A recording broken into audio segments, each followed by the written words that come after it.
एक बार फिर से आपका स्वागत है मेरे YouTube चैनल पे। मैं डॉक्टर साहिल वर्मा और आज हम बात करेंगे क्लास 12th के चैप्टर कोऑर्डिनेशन कंपाउंड के बारे में। तो चलिए शुरू करते हैं। कोऑर्डिनेशन कंपाउंड शुरू करने से पहले आपको जो चीज जाननी चाहिए वो है एल्फ्रेड वर्नर की एक थ्योरी। एल्फ्रेड वर्नर की थ्योरी के अकॉर्डिंग क्या था कि उसने अमोनिएटेड कोबाल्टिक क्लोराइड के कुछ कंपाउंड लिए, ठीक है, और उनका ट्रीटमेंट करवाया AgCl के साथ, सिल्वर क्लोराइड के साथ। उसने देखा कि कुछ अमोनिएटेड कोबाल्टिक क्लोराइड जो है वो प्रेसिपिटेट में बदल गए और कुछ प्रेसिपिटेट में नहीं बदले। तो डिटेल में पढ़ेंगे। सबसे पहले Alfred Werner, a Swiss chemist, prepared a series of compound of cobalt third chloride COCl3। Cobalt third chloride का मतलब COCl3 विद अमोनिया। अमोनिया के साथ उसने कुछ कंपाउंड तैयार कर लिए। कोबाल्ट के क्लोराइड किसके साथ? अमोनिया के साथ अलग अलग। जैसे COCl3.6NH3 येलो, 5NH3 लेंगे तो पर्पल, 4NH3 लेंगे तो ग्रीन और वायलेट, दोनों तरह के मिलते हैं अपने को।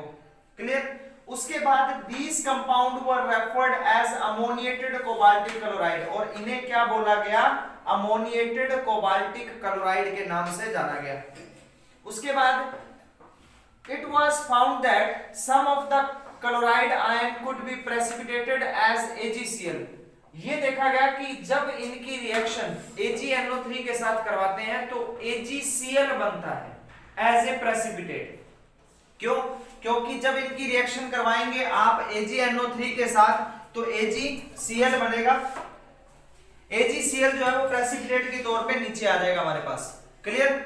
अब कब बनता है, कितने मोल बनते हैं, ये डिपेंड करेगा आपने कौन सा अमोनिएटेड कोबाल्टिक क्लोराइड लिया है और उसके कितने मोल लिए।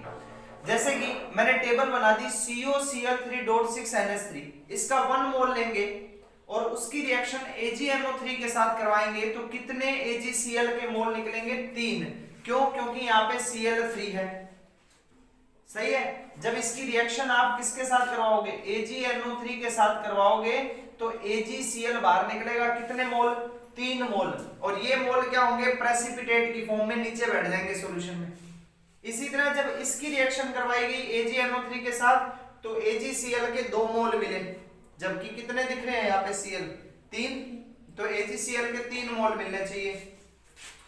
थर्ड वन की रिएक्शन करवाई तो यहाँ भी AgCl के 3 मोल मिलने चाहिए, लेकिन हमें मिला 1 मोल। सिमिलर वायलेट वाले में। तो इससे क्या पता चला कि क्लोरीन तो चारों के पास ही 3 है और AgCl के कभी 3 मोल मिलते हैं हमें, कभी 2 मोल मिलते हैं, कभी 1 मोल मिलता है। तो इसकी स्टडी उसने आगे लेके गया वो और इस कंपाउंड को डिसोसिएट करके देखा, तोड़ के, कि वास्तव में बॉन्डिंग कैसी है। तो उस पे आते हैं। COCl3.3NH3 ये कभी भी प्रेसिपिटेट नहीं बनाता। किसके साथ? AgNO3 के साथ। अब इस कंपाउंड को, इन चारों कंपाउंड को वो आगे लेके गया। कैसे? COCl3.6NH3 उसने कहा कि ये कंपाउंड कुछ इस तरीके से जुड़ा हुआ होता है। CO के साथ 6 जुड़े होते हैं NH3, ठीक है, और 3 Cl होते हैं बाहर। ये 3 Cl जब AgNO3 के साथ रिएक्शन करेंगे तो 3 AgCl बाहर निकालेंगे। कितने निकाल रहे थे? 3 AgCl। क्यों? क्योंकि ये जब टूटेगा तो किसमें टूटेगा? यहां से तोड़ो इसको, CONH3 6+3 और बाहर जो Cl3 है वो 3Cl नेगेटिव की फॉर्म में जाएंगे। सेकंड वाला 5NH3 वाला, इसमें कितने मोल AgCl के निकले? 2। इसका मतलब ये जो कंपाउंड है वो इस तरीके से जुड़ा हुआ है। CONH3 5, NH3 कितने हैं? 5। 3 Cl में से 1 Cl डायरेक्ट जुड़ा हुआ है किसके साथ? कोबाल्ट के साथ, और 2 बाहर है इसके। अब ये जब AgNO3 के साथ रिएक्शन करेगा तो कितने AgCl निकलेंगे? 2 AgCl निकलेंगे। ये रहे 2 AgCl। अब बात करें 4NH3 की। 4NH3 ग्रीन वाले में क्या था? Cl 2 अंदर चले गए, 4 NH3, 1 कोबाल्ट और 1 Cl बाहर। जब ये टूटा तो CONH3 4Cl2 पॉजिटिव और 1 Cl माइनस, और जब इसकी रिएक्शन आपने AgNO3 से करवाई तो कितना निकला AgCl? 1 मोल निकला। सिमिलर अगले वाले में 1 मोल। यानी कि कंपाउंड दिखने में एक जैसे हैं अमोनिएटेड कोबाल्टिक क्लोराइड। लेकिन जब AgNO3 के साथ रिएक्शन करवाते हैं तो सारों के अंदर क्लोरीन 3 है, लेकिन AgCl के अलग अलग मोल प्रेसिपिटेट की फॉर्म में आते हैं। यहां से उसको कंक्लूजन मिला कि इनकी जो स्ट्रक्चर है वो भी अलग अलग हो सकती है। कैसे?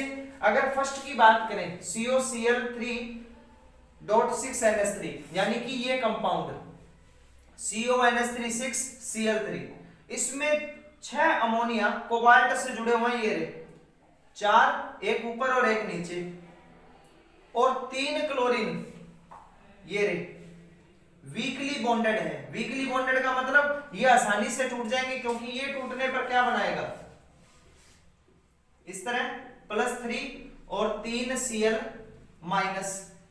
इसी तरह अगर CONH3 5Cl ये वाला और बाहर 2 Cl2, क्लोरीन इसमें भी 3 है, लेकिन एक क्लोरीन किससे जुड़ गया, NH3 5 अमोनिया हो गए, एक Cl डायरेक्ट जुड़ गया स्ट्रॉन्ग बॉन्ड से, किसके साथ, कोबाल्ट के साथ, और बाकी 2 क्लोरीन किसके साथ जुड़े हुए हैं, कोबाल्ट से वीकली। इसलिए जब ये टूटा तो क्या बनाया इसने, +2 और 2 Cl नेगेटिव, तो 2 AgCl निकले मेरे पास। इसमें कितने निकले थे, 3 AgCl। सिमिलर अगर आप बात करो CONH3 4 Cl2 और एक Cl बाहर, तो इसमें कोबाल्ट के साथ कितने NH3 जुड़े हुए हैं,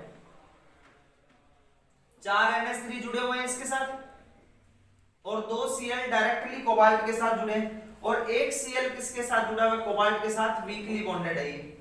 तो जब इसका आयोनाइजेशन होगा तो क्या बनेगा, Cl+1 और एक Cl माइनस का बाहर, तो AgCl के कितने मोल निकलेंगे, 1 मोल, क्योंकि केटायन Ag एनायन Cl के साथ जुड़ेगा, और एनायन Cl कितने हमारे पास, एक ही है, तो कितने मोल निकले हमारे पास, AgCl के 1 मोल। तो ये उसने देखा कि कोबाल्ट 3rd क्लोराइड लिया है, इसमें भी, इसमें भी, इसमें भी और इसमें भी। अमोनिया सबके साथ जोड़ा है, किसी के साथ 6 अमोनिया, किसी के साथ 5, किसी के साथ 4, किसी के साथ 3। तो कुछ जो है, अच्छा बना सारे AgCl का प्रेसिपिटेट रहे हैं, सिर्फ 3NH3 वाले को छोड़कर, लेकिन AgCl बनने कितने चाहिए, जितने Cl है, लेकिन सारों में AgCl की जो प्रेसिपिटेट मोल्स हैं वो क्या है, अलग अलग। इसके अंदर 3 मोल निकला, इसमें 2 मोल निकला, इसमें 1 मोल, इसमें 1 मोल। ऐसा क्यों हुआ, क्योंकि ये डिफरेंट फॉर्म के अंदर जॉइंट है। जब आप इनकी ज्योमेट्री देखते हो, ये जब हमने देखा तब हमें पता चला कि वास्तव में तीनों क्लोरीन वीकली बॉन्डेड नहीं है कोबाल्ट के साथ, कुछ स्ट्रक्चर्स में क्लोरीन क्लोजली बॉन्डेड भी है, स्ट्रॉन्गली बॉन्डेड भी है कोबाल्ट के साथ। तो यहां से हमारा कॉन्सेप्ट आया किसका, कोऑर्डिनेशन कंपाउंड का। इस थ्योरी के बाद में एल्फर्ड ने एक नया कॉन्सेप्ट दिया, कोऑर्डिनेशन कंपाउंड। देखो, कोऑर्डिनेशन कंपाउंड पढ़ने से पहले आपको यह पता होना चाहिए कि साल्ट क्या है। एसिड और बेस मिलते हैं तो साल्ट बनता है। सिंगल साल्ट जैसे NaCl, CaCl2, MgCl2, CaSO4। Double salt जब 2 या 2 से ज्यादा साल्ट आपस में मिलते हैं तो उन्हें बोलते हैं डबल साल्ट। डबल साल्ट जो है वो कंप्लीटली आयोनाइज हो जाएंगे, हमारे जो कुछ भी है उनमें वो कंप्लीटली आयोनाइज हो जाएगा केटायन और एनायन के अंदर। क्लियर? डबल साल्ट में पहला एग्जांपल मोहर salt FeSO4.NH4 twice SO4.6H2। Double salt वो होंगे जो कंप्लीटली आयोनाइज हो जाएंगे। अगर आप इसको ब्रेक डाउन करते हो तो इसमें से Fe+2 आयन निकलेगा, SO4-2 निकलेगा, 2NH4+ और SO4-2, और बाकी वाटर जो आयोनाइज होगा वो तो है ही, यानी कि कंप्लीटली आयोनाइज हो जाएगा। हर केटायन और एनायन अलग अलग होगा। दूसरा पोटाश एलम फिटकरी लेते हैं अपन, K2SO4.Al2SO4 thrice.24H2O। ठीक है, potash alum 2K positive, SO4-2, 2Al+3, 3SO4-2, और बाकी वाटर तो होगा, यानी कि ये कंप्लीट आयंस इसमें डिसोसिएट हो जाएंगे। केटायन और एनायन एक दूसरे को पूरी तरह सेटिस्फाई करके न्यूट्रल कर देंगे। कोऑर्डिनेशन कंपाउंड, इस चैप्टर की शुरुआत कोऑर्डिनेशन कंपाउंड से। ऐसे कंपाउंड जिनमें 2 तरह की लिंकेज होगी, 2 तरह की वैलेंसीज। जैसे अभी हमने अमोनिएटेड कोबाल्टिक क्लोराइड पढ़ा। मैं एक सबसे फेमस एग्जांपल लेता हूं, K4FeCN6 ब्रैकेट क्लोज। जो जैसे है वैसे ही लिखना है, स्मॉल ब्रैकेट वाले स्मॉल ब्रैकेट में और कैपिटल ब्रैकेट, क्योंकि हर चीज यहां फिक्स है और हर चीज का एक नाम है। इस कोऑर्डिनेशन कंपाउंड को अगर आप देखोगे तो इसमें दो तरह की वैलेंसी है। किसकी? सेंट्रल मेटल एटम की। इसमें मेटल कौन है? ये Fe। मोस्टली ये डी ब्लॉक के एलिमेंट ही होते हैं। डी ब्लॉक चैप्टर में भी हमने इसके बारे में बात की थी कि डी ब्लॉक के एलिमेंट कोऑर्डिनेशन कंपाउंड बनाते हैं, उप सह संयोजक यौगिक का निर्माण करते हैं। ये रे डी ब्लॉक के एलिमेंट। आगे अभी हम और एग्जांपल पढ़ेंगे जिसमें डी ब्लॉक के एलिमेंट आएंगे। इसको अगर आप डिसोसिएट करते हो तो क्या बनेगा? 4K पॉजिटिव और प्लस में FeCN6 -4, यानी कि K कितने हैं? 4। डिसोसिएट करोगे तो K पे क्या चार्ज आएगा? +1, क्योंकि K पहले लिखा हुआ है। किसी भी साल्ट में जो पहले लिखते हैं वो कौन होता है? पॉजिटिव का होता है ना, कैटायन होता है। और इस कंप्लीट पे कितना चार्ज आ जाएगा? -4। तो कोऑर्डिनेशन कंपाउंड में मेटल क्या करता है? दो तरह की लिंकेज या वैलेंसी शो करता है, संयोजकता, प्राथमिक और द्वितीयक। प्राइमरी वैलेंसी वो होती है जो कंप्लीटली आयोनाइज हो जाती है। तो प्राइमरी वैलेंसी कितनी है? -4। प्राइमरी वैलेंसी इसकी कितनी आ गई? प्राइमरी वैलेंसी कितनी है? -4 है। अब बात करें सेकेंडरी कौन सी है? Secondary valency is not ionisable. Secondary valency है कि Fe के साथ कितने ये जुड़े हुए हैं? छोटे ब्रैकेट वाले, जिनको प्यार से बोलते हैं लिगैंड। क्या बोलते हैं? लिगैंड। कितने जुड़े हुए हैं? 6 जुड़े हुए हैं। तो इसकी सेकेंडरी वैलेंसी क्या हो जाएगी? हमारे पास 6 हो जाएगी। क्लियर? नंबर ऑफ लिगेंड आपको बताएंगे कितने सेकेंडरी वैलेंसी को, और प्राइमरी वैलेंसी को किससे बैलेंस किया जाएगा? नेगेटिव आयन से बैलेंस किया जाएगा। नेगेटिव आयन ही बैलेंस करेगा प्राइमरी वैलेंसी को। सही है यहां तक? तो दो तरह की वैलेंसी होगी, एक प्राइमरी और एक सेकेंडरी। वो होंगे कोऑर्डिनेशन कंपाउंड। खासकर उनकी पहचान को कुछ इस तरीके के दिखते हैं, एक बड़ा ब्रैकेट होता है और एक छोटा ब्रैकेट। क्लियर? अब इसमें सब चीजों का नाम है। अगर मैं बात करूं K4FeCN6 की, तो जो एंटिटी बड़े ब्रैकेट के अंदर लिखी हुई है उसको बोलते हैं कोऑर्डिनेशन एंटिटी। इसे क्या बोलेंगे? कोऑर्डिनेशन एंटिटी या coordination sphere. Clear? Coordination sphere यानी बड़े ब्रैकेट के बाहर, चाहे वो पहले लिखा हो चाहे वो बाद में इसके। अभी हम एग्जांपल लेंगे जिसमें बाद में भी लिखा हुआ होगा। इसे बोला जाएगा काउंटर आयन। काउंटर आयन बोला जाएगा इसे। क्लियर? अब कोऑर्डिनेशन स्फीयर के अंदर जो डी ब्लॉक का एलिमेंट है इसे बोलते हैं हम CMA, सेंट्रल मेटल एटम। और इस सेंट्रल मेटल एटम के अलावा जितना कुछ भी लिखा है इस बड़े ब्रैकेट के अंदर, जैसे कोई एग्जांपल ले लें FeCl BrICN या FeCN6, तो ये Fe के अलावा जो बड़े ब्रैकेट में लिखे जाएंगे वो सब क्या होंगे? वो होंगे लिगेंड। यानी कि यहां पर Cn क्या है? Cn है लिगेंड। और Cn के बाहर जो ब्रैकेट के बाहर नंबर लिखा है this is called coordination number. क्योंकि ये जो लिगेंड होते हैं वो लिगेंड मेटल के साथ, इस सेंट्रल मेटल एटम केंद्रीय परमाणु के साथ क्या बनाते हैं? कोऑर्डिनेशन बॉन्ड बनाते हैं, उप सह संयोजक बंध बनाते हैं। तो ये कितने बॉन्ड बना रहे हैं? वो होता है कोऑर्डिनेशन नंबर। क्लियर? ये होता है इसका इंट्रोडक्शन। रिपीट कर रहा हूं, बड़े ब्रैकेट के अंदर जो लिखा हुआ है that is called coordination sphere और एंटिटी। बड़े ब्रैकेट के बाहर चाहे वो पहले या बाद में जो लिखा होगा वो काउंटर आयन। बड़े ब्रैकेट में डी ब्लॉक का जो एलिमेंट है वो सेंट्रल मेटल एटम, केंद्रीय परमाणु।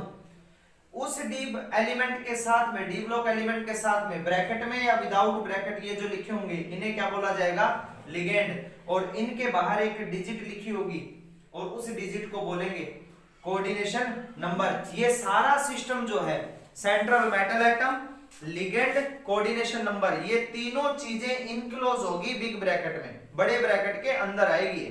बड़े ब्रैकेट के बाहर ये जो लिखा हुआ है इसे हम क्या बोलते हैं, काउंटर आयन बोलते हैं।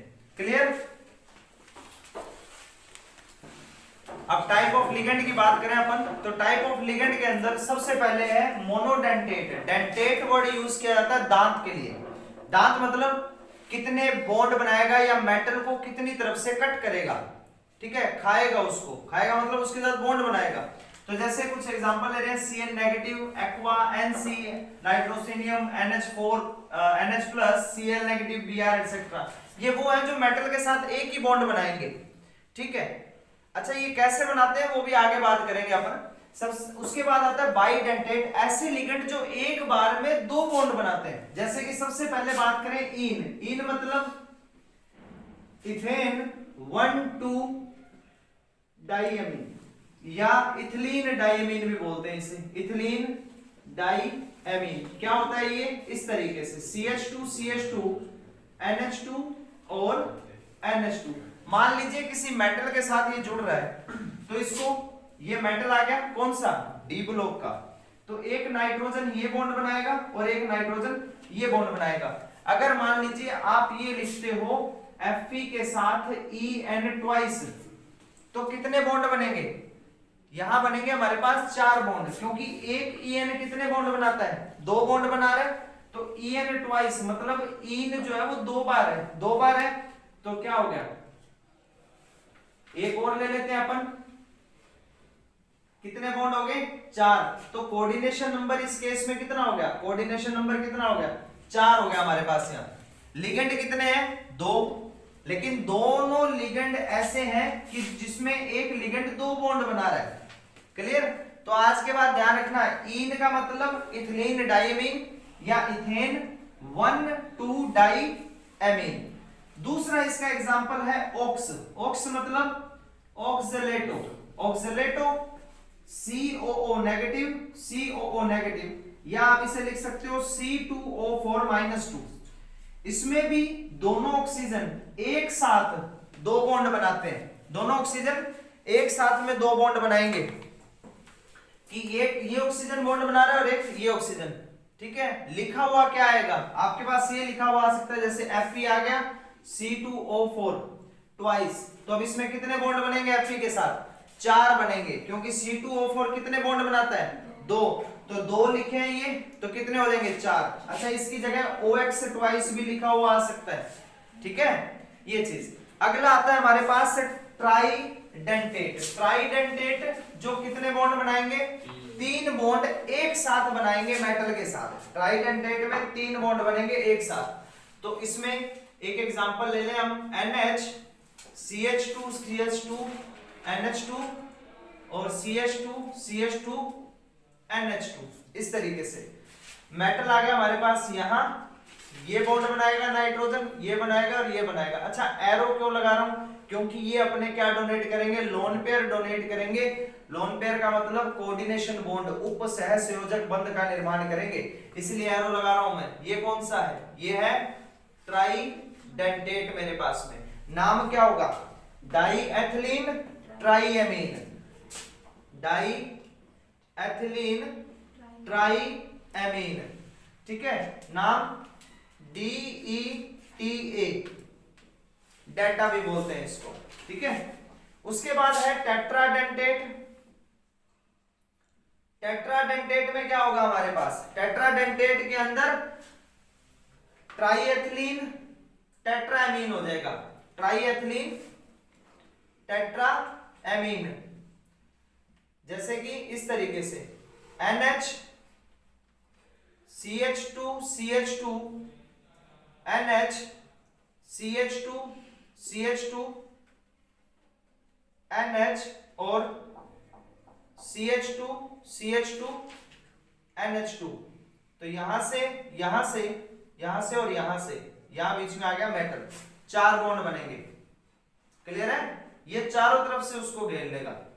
कोऑर्डिनेशन नंबर क्या हो गया, 4, क्योंकि कितने बॉन्ड बनेंगे, 4। इसी तरह हमारे पास पेंटाडेंटेट होगा जिसमें 5 बॉन्ड बनेंगे। हेक्साडेंटेट में कितने बॉन्ड बनेंगे, 6 बॉन्ड बनेंगे। अच्छा, ये हमारे पास क्या हो सकते हैं, अलग अलग भी हो सकते हैं। जैसे एग्जांपल आता है मेरे पास ग्लाइसिनेटो, ग्लाइसिनेटो उस लिगेंड का नाम है। लिखते कैसे हैं GLY। होता क्या है उसमें, एक CH2 एक तरफ NH2 होता है और एक तरफ होता है COO नेगेटिव। क्लियर, बॉन्ड बनेगा इस तरफ और एक इस तरफ। कैसा है ये, बाइडेंटेट है। कैसा डेंटेट, लिगेंड के अंदर क्या होगा, इथिलीन डाइएमीन, 2 N आगे, try acetate CH3COO negative, sorry CH2COO negative, CH2CO negative और इधर CH2COO नेगेटिव। लिख सकते हो ethylene diamine try acetate, T का मतलब ट्राई एसीटेट -3, क्योंकि 3 ऑक्सीजन पे -1 चार्ज है हमारे पास। लिंकेज क्या करेगा, 2 नाइट्रोजन है वो बॉन्ड बनाएंगे और 3 ऑक्सीजन है जो बॉन्ड बनाएंगे। क्लियर, सिमिलर हमारे पास आता है EDTA-4, EDTA-4, इथिलीन यानी CH2 डाइएमीन, 2 नाइट्रोजन और tetra acetate CH3COO CH3COO CH3COO, acetate group हो गया ना ये, ठीक है। CH2 आएगा यहाँ, CH2COO। क्लियर, बॉन्डिंग क्या होगी, नाइट्रोजन लिंक बनाएगा 2 और 4 ऑक्सीजन बनाएंगे, कितने हो गए 6, हेक्साडेंटेट। चार्ज 4 ऑक्सीजन पे -1 चार्ज है तो चार्ज क्या हो जाएगा -4 हो जाएगा। अब अगला टाइप आता है एम्बीडेंटेट लिगेंड, उभयधर्मी लिगेंड। ऐसे लिगेंड जो दोनों तरफ से बॉन्ड बना सकते हैं, अपनी दोनों साइड से बॉन्ड बना सकते हैं, लेकिन एक बार में एक ही तरफ से बॉन्ड बनाएंगे। जैसे CN में कार्बन भी मेटल के साथ बॉन्ड बना सकता है। कौन सा मेटल, बिग ब्रैकेट के बीच में जो मेटल रखा हुआ था वो नाइट्रोजन भी बॉन्ड बना सकता है। अगर कार्बन बॉन्डिंग बनाएगा तो साइनो बोलेंगे इसे, नाइट्रोजन बॉन्ड बनाएगा तो आइसोसाइनो।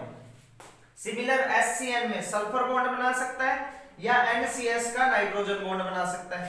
उसके बाद NO2 में नाइट्रोजन बॉन्ड बना सकता है या फिर ONO लिख सकते हो, ऑक्सीजन बॉन्ड बनाएगा। क्लियर, अब बात करें type of ligand second version, जिसमें लिगेंड न्यूट्रल भी है, पॉजिटिव भी है, नेगेटिव भी है। इसके साथ आपको ये भी पता चलेगा कि उन लिगेंड पे चार्ज कितना है, वो आपको आगे काम आएगा नोमेनक्लेचर में।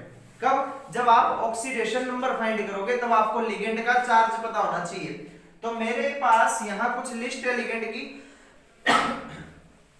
जिसमें सबसे पहले न्यूट्रल लिगेंड। अच्छा, साथ साथ में इनके नाम भी लिखे हैं कि आप इनको किस नाम से लिखोगे। H2O न्यूट्रल वो है जिन पर कोई चार्ज नहीं होगा। अगर ये लिगेंड आपके पास आते हैं तो इन पर चार्ज क्या है, 0 है। लिखोगे क्या, H2O को बोलते हैं एक्वा, CO को बोलते हैं कार्बोनिल, NH3 को एमीन और एमीन में डबल M आएगा, CH3NH2 मैथिलएमीन, CS थायोकार्बोनिल, CO क्या था कार्बोनिल, CS हो गया थायोकार्बोनिल, NO2 nitrite, PH3 phosphine, NH2CSNH2 thiourea. Clear, अगर यहां CO होता तो सिर्फ यूरिया होता, CS लग गया तो थायोयूरिया। SO2 सल्फोनिल, नाइट्रोजन के साथ 2 CH3 जुड़े हुए हैं, 3 CH3 तो trimethyl amine, trimethyl amine. CH3 thrice P, phosphorus के साथ 3 CH3 जुड़े हैं तो trimethyl phosphine. En ethylene diamine, इससे आप परिचित हो, अभी हमने बनाया था। उसके बाद C6H5N जिसे PY लिखते हैं, पिरिडिन। इन सब पे चार्ज क्या है, 0 है। फिर कुछ पॉजिटिव लिगेंड आते हैं जिन पे प्लस का चार्ज होगा। NO2 प्लस, कितना चार्ज है, +1 का, इसे बोलते हैं nitronium. NO plus nitrosonium, NH2 NH3 plus hydrazinium, HO3 plus hydronium, NH4 plus ammonium. Clear, उसके बाद नेगेटिव लिगेंड जिन पर माइनस का चार्ज होगा, -1 -2 -3 इस तरीके से। जैसे F negative fluoro or fluorido, Cl negative chloro chlorido, Br negative bromo bromido, I negative iodo iodido, H negative hydride, O2 minus peroxo, O-2 oxo, NH2 minus imido, IMIDO, HCN negative thiocyanato, linkage कौन करेगा? Sulphur. तो मैं यहाँ represent करूंगा, इसका नाम thiocyanato और bond कौन बना रहा है? S बना रहा है। अगर इसी में N बॉन्ड बनाए तो आइसोथायोसाइनेटो बॉन्ड N। NO2 में अगर नाइट्रोजन बॉन्ड बनाए तो नाइट्रीटो N। अगर NO2 का ऑक्सीजन बॉन्ड बनाए तो nitrito O। CH3O negative methoxo, OH negative hydroxo, CO3-2 carbonato, Cn negative cyano, Nc negative isocyano, C2O4-2 oxalato, अभी हमने पढ़ा था। उसके बाद HS-2 मर्सिपेटो, NH2CH2CO नेगेटिव ग्लाइसिनेटो, अभी हम पढ़कर आए हैं ग्लाइसिनेटो के बारे में। -1 चार्ज होगा ग्लाइसिनेटो पे, इस पर -2, इस पर -2, -1, -2 और लगभग सब पे -1 ही चार्ज होगा। सिर्फ एक ऑक्सो है जिस पे -2 चार्ज होगा हमारे पास।